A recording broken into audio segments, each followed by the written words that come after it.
بہت دور ایک گاؤں میں ٹونی چڑیا رہتی تھی۔ اس کا خاوند فوت ہو چکا تھا اور اس کے بچے اس کو چھوڑ کر وہاں سے چلے گئے تھے۔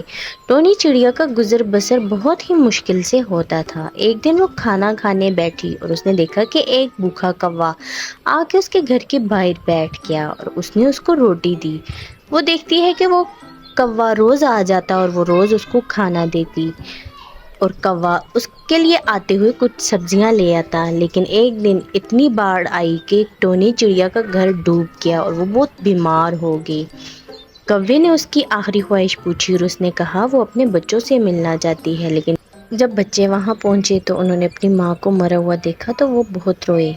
کوا اپنے گرو کے پاس گیا اور اس کو ساری کہانی سنائی اور گرو نے کہا اگر تم ٹونی چڑیا کو زندہ کرنا چاہتے ہو تو تمہیں اپنی جان دینی پڑے گی۔ کوے نے ایک روٹی کے بدلے اپنی جان دے کر ٹونی چڑیا کو اس